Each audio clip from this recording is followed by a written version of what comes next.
Hey, welcome to Applications of the Derivative. I guess you're pretty excited now. You can differentiate just about anything. Now it's time to see what usefulness you can put that to. And so let's have a look at some of these things now.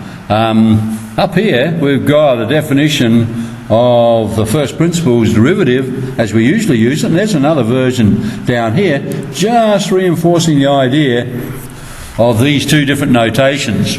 And of course, they are the same thing. They mean the same thing.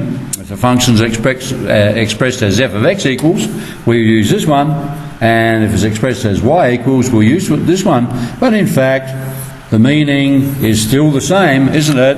What did Newton say? He was not happy with finding the average rate of change between 2 points. Rate of change here.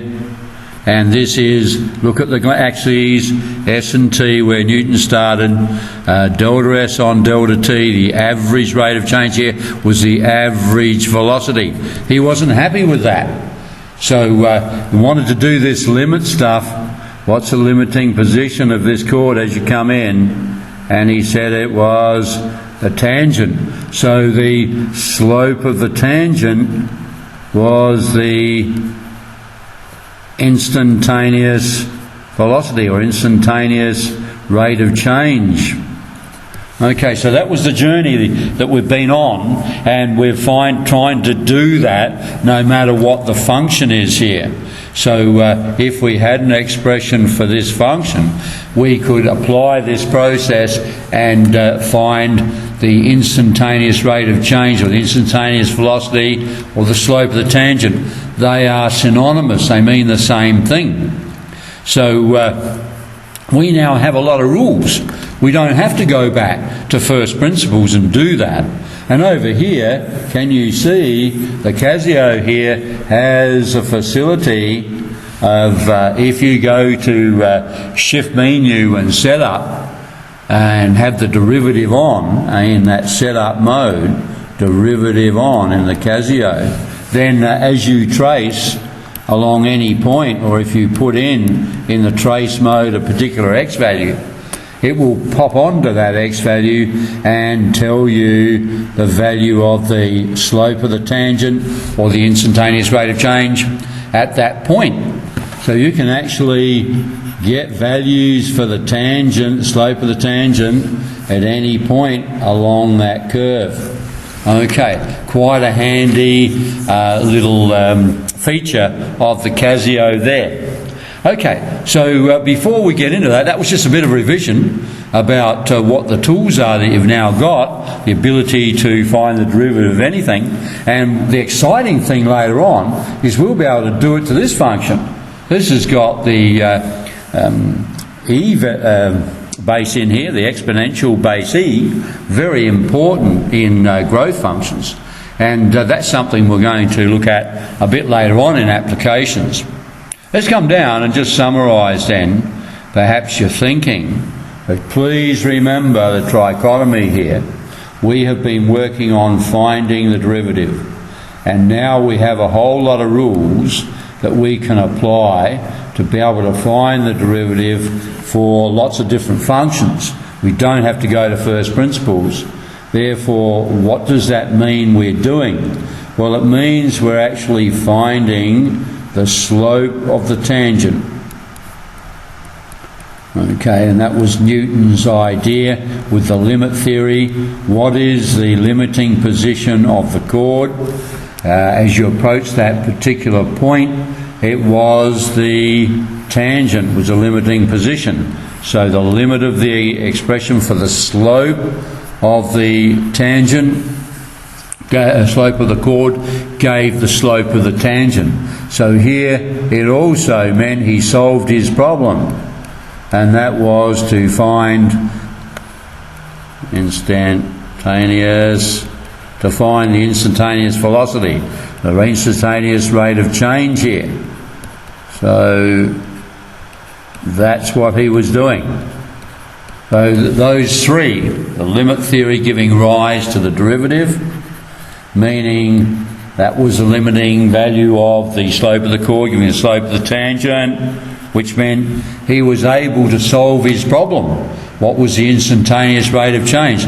This is a very, very important diagram as you go on and look at applying the derivative, which is what this next presentation is about. It's all to do with understanding the features within this circle here.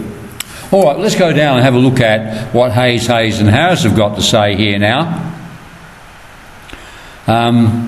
And again, it would be good for you to have that book close handy by, because I'm using screen clippings from it. And here, let's have a look at their comment. dy by dx gives a rate of change in y with respect to x. We know that from up above there when we looked at dy by dx as a limit as delta x tends to naught of delta y and delta x. That's the slope of the chord. The limiting position is the slope of the tangent, and that's our definition of the derivative. Okay, so if we have a look, what does that mean? If x increases, y also increases, means dy by dx will be positive. Let's draw a little graph here. So here, if in this first one x is increasing along here, along the x-axis, y increases. So something like that. Will dy by dx be positive? Yes. Let's look at the slope of the tangent. Yeah, slope of the tangent is increasing. Slope is increasing.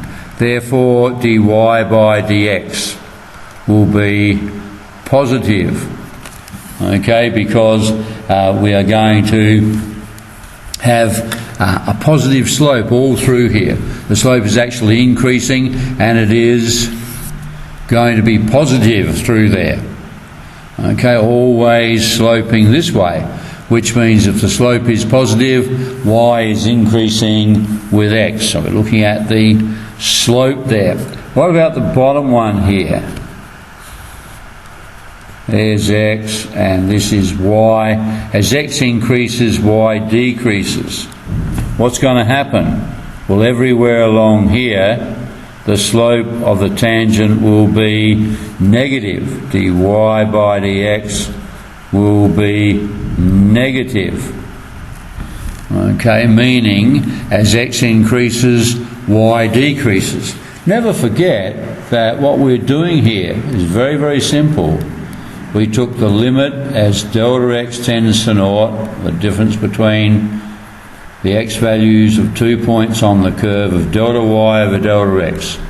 This simply means the y step on the x step, which is slope of a chord.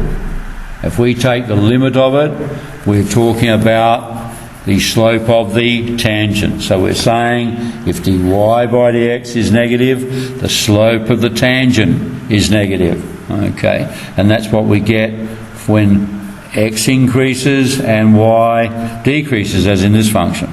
So keep it very simple. Remember the trichotomy and remember the journey you've come on there, so that you fully understand what you can do with the derivative and what it means.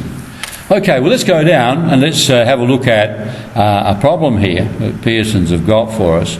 Hayes, Hayes and Harris is the book we're using here, have got for us. So here's a problem. According to, just reading it now, according to a psychologist, the ability of a person to understand spatial concepts is given by that, a equals a third root t, where t is the age in years, and the research they did it for was between 5 and 18, let's say. Is this a realistic problem? What have they done? Well, I hope you remember your earlier work in this course. You did what was called empirical modelling. So let's imagine now how this data might have been arrived at. So you might say, well, okay, when could you start measuring a 5-year-old, 6-year-old, 7, up to 18? Yes, we could measure these people, and you could have some way of measuring the understanding, call it A, in some point scheme or something, and you could actually get data points for all these. You could then draw a graph, and we've got the graph down there, but I'll just sketch it here. So you find you've got a graph like this. Okay, so that's time here, and this is understanding. So you could actually fit a model to it. You could use technology to do that. Might be a bit hard to do it by hand. So yes, this is a possible problem that we might want to work with. So the question is here, do you understand the formula and how the model is working? Remember, a mathematical model here is that empirical one is based on empirical experimental data, is our best mathematical description of a practical circumstance or situation. And so we're going to use it now to test if we can find a level of understanding at various ages. So what they're saying here, though, they want more of that, more than that. They want the rate of improvement. The rate of improvement. Ooh, rate of, instantaneous rate of change. That means dA by dt, how the level of understanding is changing at various ages as we go on here. So we're going to need the derivative. Why? Because it's the rate of improvement, rate of change at that point in time, instantaneous rate of change. So we're going to need the derivative. So here we have it here. First of all, change a third root t to a third times t to the half, getting the derivative using your rule, and then so it's t to the negative half, but we need, because we're going to use it to substitute into, we need to get it back to root t. It's easier to understand and to substitute into. So t is 9. It's 1 over 18, 1 over 6 root t. And so the rate of improvement, the rate of change of A is an 18th unit per year. So where's that? That's down at t is 9, wherever that would be on our graph here. T is 9. There's the rate of improvement. When t is 16, substitute 16 in there, you get 1 on 24. So it's only a 24th of a unit per year for a 16-year-old. Can you see it's slowing? Okay, what's slowing? The rate of growth. Because the slope of the tangent here is the value of dA by dt. So it's going down. Down at a 9-year-old, it's 1/18th of a unit per year. When you get up here towards the 16-year-olds, here it's only a 24th of a unit per year. So the actual rate at which A is changing, dA by dt, is decreasing. Let's have a look at the last part of the question here. Explain why dA by dt is greater than 0 between 5 and 18 years old. So here's our discussion down here. dA by dt is 1 over 6 root t. And so what we're saying here is, as t is never negative, root t is never negative, 1 over 6 times it won't be. So therefore the rate of change of A will be greater than 0. That means it's always, the spatial awareness is increasing with age. If A increases with t, this is what we were talking about before, then dA by dt, the slope of the tangent, will always be greater than 0 or positive. And you can see that from the sketch up here. Yes, the slope of the tangent is always positive. But let's do something else. Look at this little note that they put here. Note that the rate of increase actually slows down. Hey, what are they talking about? That's the rate of change is always positive. It's increasing, but dA by dt itself is slowing or decreasing in value. So A is getting larger, yep, as we come up here. A is increasing, the slope of the tangent, dA by dt, is always positive, but it's slowing. The rate at which dA by dt itself is growing, it's actually slowing down. It's not growing. A is growing, but the rate at which it is growing, dA by dt, is not. It's actually decreasing. The slopes of those tangents are getting less. How could you show that? Oh, what about using calculus. How do you get the rate of change of something? You find its derivative. Do you remember back to the second derivative?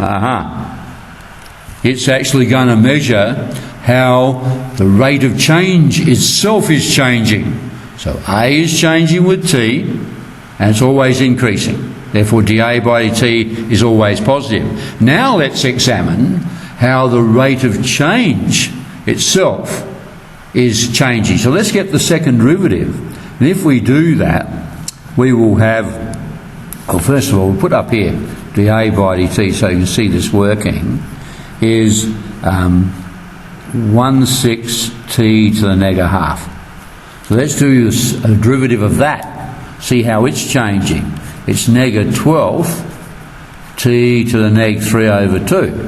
But this time it's negative 1 over 12 by root t cubed, if you like. We don't actually have to use this. But what can we say about that? Can I now just get rid of this little bit here because I want to go over there? So if we look at this, as t increases, what do we notice? And t is always positive. The second derivative has actually got a negative in front. dA by dt squared is going to decrease because it's negative for all those t's. So what's that change? What's that saying? The second derivative, which measures the rate of change of dA by dt, is negative. So dA by dt is decreasing. It's actually going to get less in size as time goes on because its rate of change measure is negative. So we've got layer upon layer here.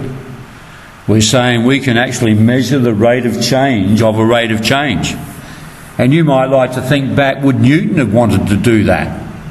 He measured the rate of change of displacement at the time to get velocity. I'll leave you with this question for later in a further application. Would you want to find the rate of change of velocity with time? Would that mean something?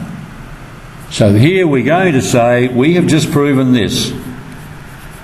The rate of increase actually slows down. So here's the rate of increase, dA by dt, but it's slowing down. So it's actually decreasing in value, and its rate of change measurer, the second derivative, therefore should always be negative with time. So it's actually decreasing. Okay, so layer upon layer, might have to think about that. Let's come down to the first problem.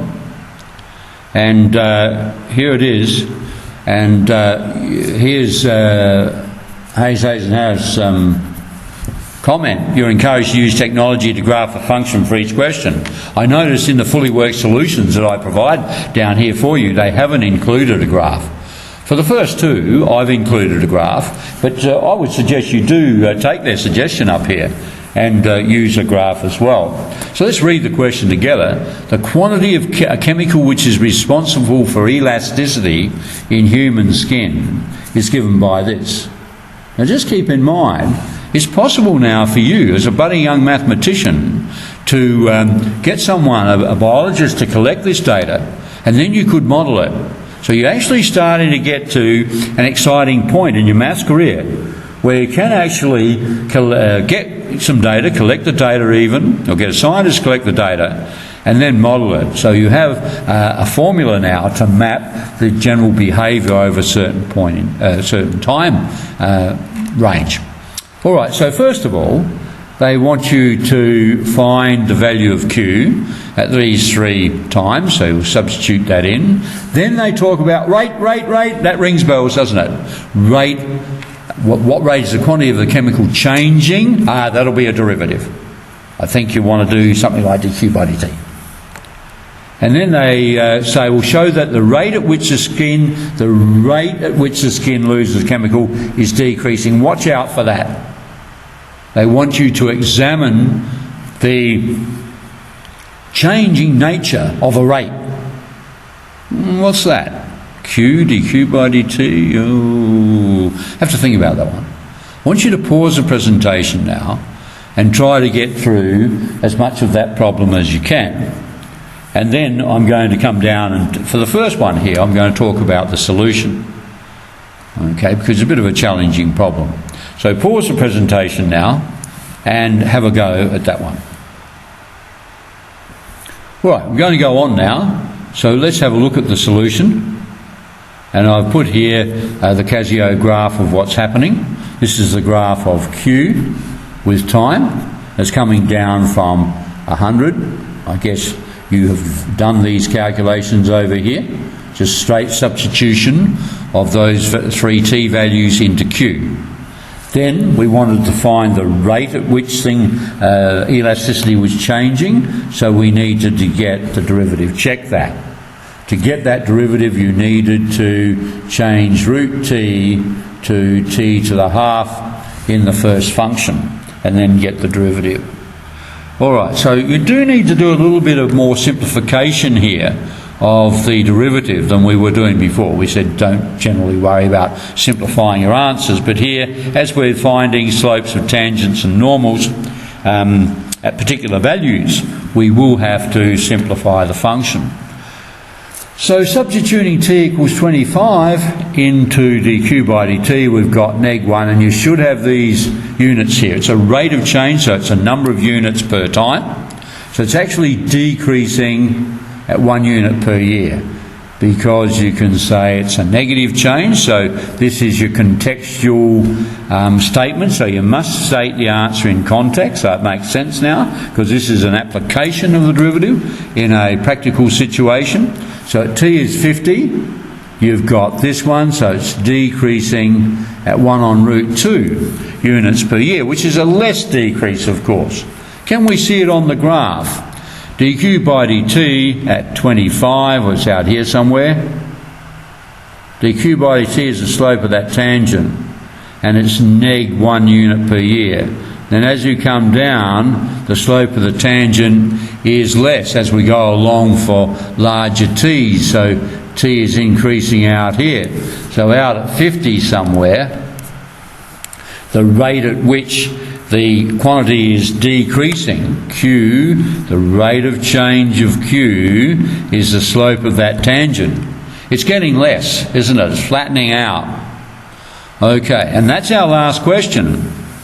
It said, the question said, show that the rate of loss itself is decreasing. So here, Hayes and Harris have said here that dq by dt is neg 5 on root t, and they've then brought in a new letter saying the rate of loss. So they've incorporated the negative and said the rate of loss is just this. The rate of loss is therefore that, and therefore the rate of change of the loss, the rate at which it loses the chemical. That's another way of looking at it. I'm going to explain it another way in a minute. Is this thing here. And as t goes on, we can say this is always going to be negative for all t. So the rate at which the skin is losing the chemical is actually, because of this being negative, is going to be always decreasing. The skin loses the chemical at a decreasing rate. It's quite easy to see over here on the graph that the rate of loss is dq by dt, and it's getting less and less negative coming this way. So the rate of loss, which is dq by dt, is actually getting less. Now, you could have done this differently. I think I would have preferred to see dq by dt is neg 5 over root t. So the rate of change of Q is negative, therefore always losing Qness, if you like, losing Q. But then I'll differentiate that again, not bring in R, and say now the rate of change of this rate of change is now going to be, what are we going to do? We're going to differentiate it and come up with 5 over 2t root t. So we're going to have a negative times a negative as a positive there. So here, the rate, this is the rate of change of dq by dt. And what are you saying? Well, as t goes by, as this gets bigger in the bottom, the rate of change of dq by dt is going to be less. Okay, so here it's actually going to be less in size, but still positive. So in other words, the negativeness is going to decrease. It's going to become less and less negative along here. So the rate of change of the loss, that value there, dq by dt, is actually getting less. So it's another way of explaining it, and it's important that you find a way, in fact, that appeals to you. That's very, very important, so that you're able to understand that. All right, well, there's a layer upon layer here again, looking at not only the rate of change of a function, the slope of the tangent to that curve, but then how that might itself change. How are you going to describe that the slope of the tangent here is getting less negative, therefore it's increasing, so dq by dt will be positive there. Rate of change of dq by dt is less, therefore as we go on, it's a positive rate of change, and therefore its negativeness is going to be reduced, and therefore it's decreasing. The rate of loss is decreasing. All right, well, let's move on to the next question and see what you think. So we come to this one, and this is the height of a tree now. Again, you could draw a graph of this one and see what you think. And this would be a fairly interesting graph, I think. In this particular case, again, it's a decreasing one, and see what you think there. Maybe go away and draw that graph now and have a look and see what you come up with. So did you get this one over here? So 20 take 9 over t plus 5, and where does it start, etc.? Well, at t is 0, could you find that value? They're going to ask you to find that here. How high is the tree at planting? So you could have a look at that graph there, and then you can find the height of the tree at 4, 8, 12 years, substituted in the rate at which the tree is growing. That's going to be dh by dt at certain values, at certain points in time. So, oh yeah, you might be able to comment on how the rate of growth is, or rate of change of the height is changing with time. Rate of change, remember, is the slope of a tangent. What's the value of the derivative? All three of those things are true. So then it says, show that dh by dt is greater than 0 for all t greater than 0. Greater than or equal to 0. And what's the significance of that result? Okay, so can you play with that and have a look and see what you think? And pause the presentation now and try and find some of those answers, and have a little bit of think about that one. All right, let's have a look at the solutions to that. Here's my graph down here. Now, when you substitute these in, I think these should be okay. all of those values, and then some rates of change here, metres per year. Just check your derivatives. You would have needed to call this function 20 take 9t plus 5 to the neg 1 maybe, to get these values here. Don't forget the units down here, metres per year. Very important. This is a contextual question now, so we need to actually put units in within that context. And here, dh by dt is greater than 0 for all t, so it means the tree is always growing. I wonder if you could do a show that here. Could you show that the rate of growth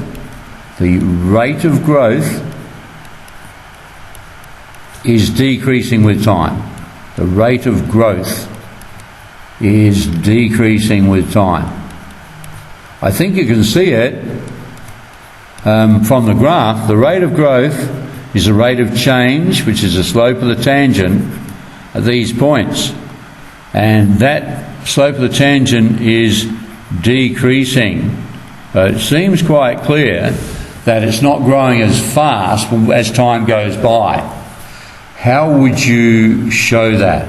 You want to pause the presentation now and have a go at that little additional problem. See what you think. All right, let's come back and do it. We've got dh by dt is equal to 9 by, let's do it this way, t plus 5 to the neg 2. So now you might use the second derivative and call this neg 18 t plus 5 to the neg 3, or just put it underneath. So can you see, as t increases here, the size of d2h by dt squared will be less, but it will be negative, which means that negative means dh by dt, the thing we're measuring the change of, is decreasing with time. Okay, so it's becoming less positive with time. In the last problem, it was becoming less negative with time, so it was actually said to be increasing in value. If something is becoming less negative and more positive, it's actually said to be increasing. Well, I don't know, did we need to use the second derivative? Possibly we could have seen that if we looked at dh by dt, and it was this thing here, can you see that as time goes by, as the bottom line increases, the value of dh by dt decreases, because it's 9 over t plus 5 squared. So you can understand from the expression itself, dh by dt, that the function, or the height, dh by dt itself, is going to decrease with time, because its value is going to get less, because this bottom line here is actually increasing as t increases. So dh by dt is going to have a smaller and smaller value. It's going to have a decreasing slope of the tangent there. All right, layer upon layer here, needing to think through these things. Let's go down now and look at this question. And again, I'd like you to pause the presentation and have a go. I'm not going to go through the solutions to all of these. So pause this one now, have a go. Right, beneath here we have the fully worked solution from Hayes and Harris, and I'll leave you to work through that for yourself. And then, of course, as we go on, use that system again. I won't go through any more solutions, so pause the presentation, have a go. And then again, there we are, there's the solution. Have a go at question 5. I would suggest you do most of these to get your skill level up and understanding of how to apply the derivative. Okay, we'll just go on then. I think there are 9 questions here to have a go at.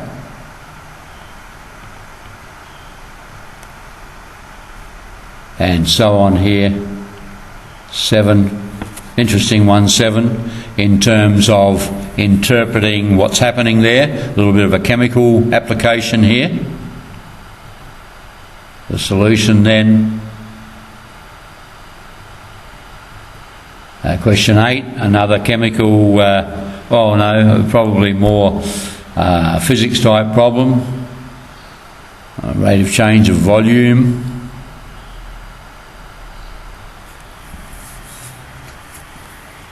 And the last one then is population growth. This is an important question, because quite often in exams in this subject they will have letters for you to work through, not always lots of numbers in the problem. Okay, and that's our last one then for the solution to that.